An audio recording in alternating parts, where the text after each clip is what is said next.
चला मित्रांनो, आज आपण व्हिडिओ स्टार्ट करूया. ब्रेकिंग न्यूज कशाबद्दल आहे? RVNL आणि RFC शेअरबद्दल. तर ही ब्रेकिंग न्यूज काय आहे ते आपण पाहूया मित्रांनो. RVNL आणि IRFC ह्या दोन्ही स्टॉकने आपले Q2 रिझल्ट जाहीर केलेले आहेत.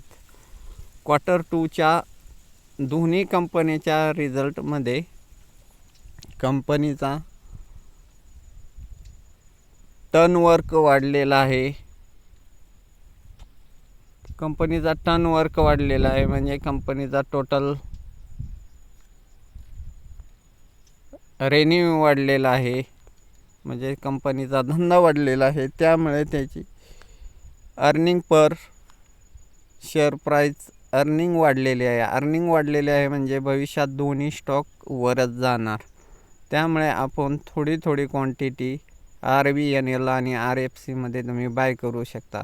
जेवढा काय स्टॉक खाली पडेल तेवढं तुम्ही बाय करू शकता. आणि हे दोन्ही स्टॉक डिव्हिडंडसुद्धा चांगला देऊ शकतात म्हणजे देतातच. आणि हे स्टॉक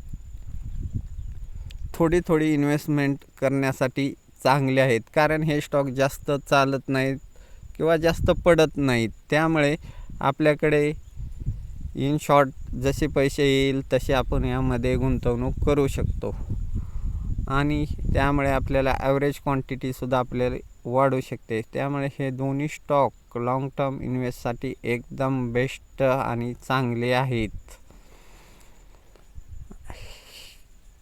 हे स्टॉक भविष्यामध्ये तुम्हाला चांगले रिटर्न देऊ शकतात.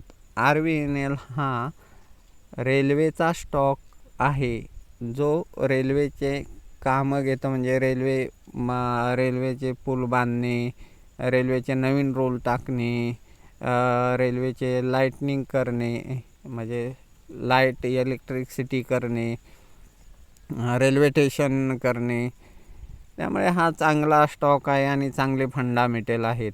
आणि RFC हा स्टॉक हा रेल्वेसाठीच आहे, तो रेल्वेला फायनान्स करतो. दुसरा कोणता स्टॉक रेल्वे कंपन्यांना म्हणजे रेल्वेचे जेवढे बिझनेस आहेत त्यांना फायनान्स करत नाही. हा RFC हा स्टॉक फायनान्स करतो. हा मोनोपॉली स्टॉक आहे आणि मोनोपॉली स्टॉक भविष्यात चांगले रिटर्न देतात. त्यामुळे भविष्याच्या दृष्टीने ह्या दोन्ही स्टॉकमध्ये गुंतवणूक करायला अतिशय चांगली सुवर्ण संधी आहे. हे माहिती मी तुम्हाला देत आहे. यामध्ये मित्रांनो, तुम्ही तुमची इन्व्हेस्टमेंट करू शकता. ती याबद्दल घेतलेली रिस्कही तुमची असेल. याची डिटेल माहिती तुम्ही या स्टॉकचा डिटेल माहिती आणि डिटेल अभ्यास करा आणि नंतरच यामध्ये गुंतवणूक करा. आणि आपल्या चॅनलला सबस्क्राईब करा. आपल्या चॅनलचे फॅमिली मेंबर वाढवा. थँक्यू.